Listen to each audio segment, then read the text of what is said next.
And so a friend of mine will always say that if you yell at your house help for not understanding the instructions you say, then it's you that has the problem, because you're assuming that they should be like you. But did they go to Nile University? So how can you expect them to be like you, to think like you, to reason like you, to function like you? And so your job, if you're going to be successful as an entrepreneur or even a career, is how many people can you get along? Do you only get along with people that are like you, that think like you, that speak like you? And if that is who you only get along with, people that are like you, you're going to run into trouble, because you're going to find it very hard to speak to people that are way lower than you and let them understand your vision. And leadership is really about getting people to capture your vision and running with it. You know, some people think in their traditional language, in either Igbo or Hausa. Does that happen to you?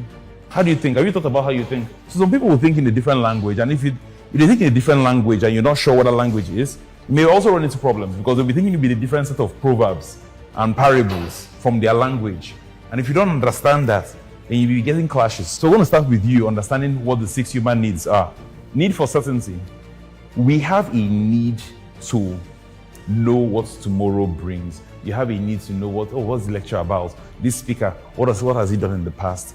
Right? Why should I listen to him? And so it's the need for certainty that drives you.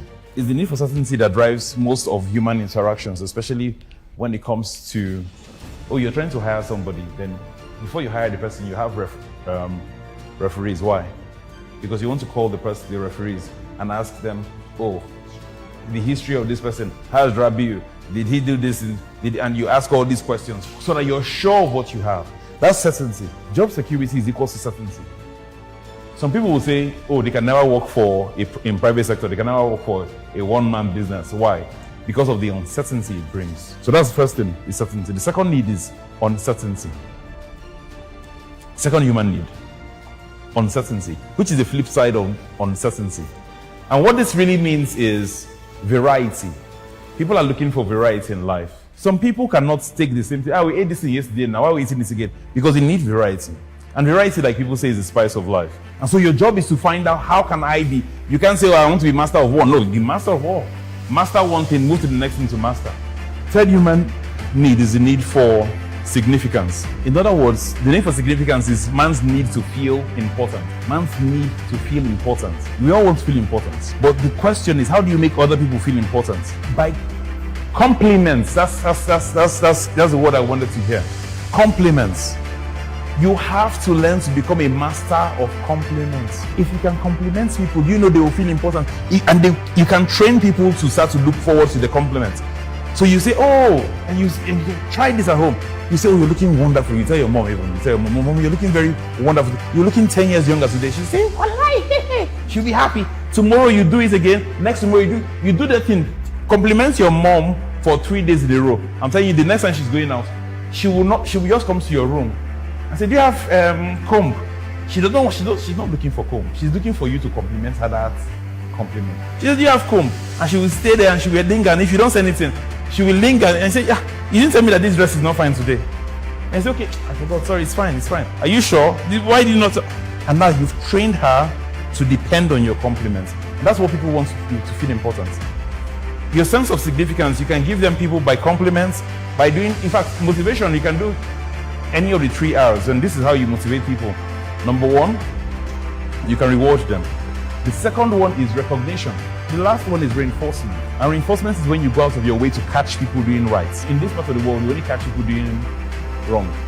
But we're very stingy with our comments. We're very stingy with compliments. You don't want to pay people compliments. You don't want to tell them they're doing well. And if you don't know how to do this, start with your house helps in your house. If anything, those are the most overlooked, under-rewarded, undeserving people. We just think, they're doing their job. So come and carry this plate from here. You don't tell them whether the food was nice. You don't give any feedback. It's only when the salt is too much that they will hear your voice. Number 4, the need for love and connection. People want this. People want to feel love and connection. That's why we join communities, we join societies. I'm joining different kinds of societies, both good and bad. But it's all in an effort to seek for love or connection. I was reading an article today. It said that the world is very lonely nowadays. That a lot of people don't have more than 4 friends that they can really call friends when they're in need. That is the need for love and connection. That's what you're leveraging on. What I'm trying to tell you is that everything here can be turned into a business. Fifth need is the need for growth. How can you grow? You can grow in 5 different ways. You can grow spiritually, right? You can grow educationally or intellectually. You can grow physically, can become stronger, faster. You can also grow emotionally. Things that used to vex you before no longer vex you anymore. The last one is the need for contribution. When we say spiritual, people imagine that there has to be like you going to some mosque or some church or some alpha, right? It's nothing about that. It's anything I say spiritual is what you cannot touch, you can only experience. Can you touch something that is honest?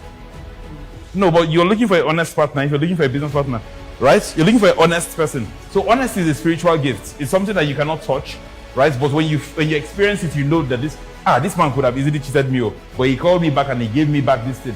That is a spiritual gift. Because when you were at home, your mom will tell you, since you were 5 years old, don't talk to strangers. Don't talk to strangers. Do you know that man? You go and collect sweets from him. Come on, don't collect sweets from. Don't eat from strangers. Don't talk to strangers. Don't collect sweets from strangers. Don't collect money from strangers. Don't go outside after. And they tell you all these things. What do you think is going to make you? It's going to make you introverted naturally. And you practice that for the next 10, 15 years. Then you come out to the real world. Then you're now suddenly working in Zenith Bank. Then they're telling you to go outside and talk to strangers. Are you seeing how your upbringing may conflict with the reality of the world? The first core thing I tell younger people is work on yourself and your beliefs. If you work on your beliefs, do you know what happens? Your beliefs has to work for you. You first tell yourself positive things about yourself, and even if they are lies, you tell yourself long enough until it impacts you, and you start to believe that lie that you told yourself. I am. Any word that starts with I am, be careful about what happens after that word. I am. Sometimes we may be working under the assumptions of something that somebody has told you when you were 8 years old. And that thing is still in your head. Because that person was in a position of authority. It could have been your teacher in school. It could have been one of your parents. It could have been your elder brother. And they will tell you something like, you're good for nothing. Nothing good will come out from you. And then you believe that. So when I used to be introverted, I used to say, no, nobody likes me because I have pimples all over my face. And you give yourself reasons why you are how you are. But that's how you reprogram your mind to start with I am. I am. And if you don't want to put it on your computer, you can put it on your bedroom mirror, on your bathroom mirror, whatever you know you look at constantly, on your dashboard, so you can be reading it every day until it becomes a part and parcel of you. It won't take more than a month. You change your mind. You completely change your results. But you cannot be expecting to change your results if you not change your mind, because you're going to be working against yourself. It's an uphill battle.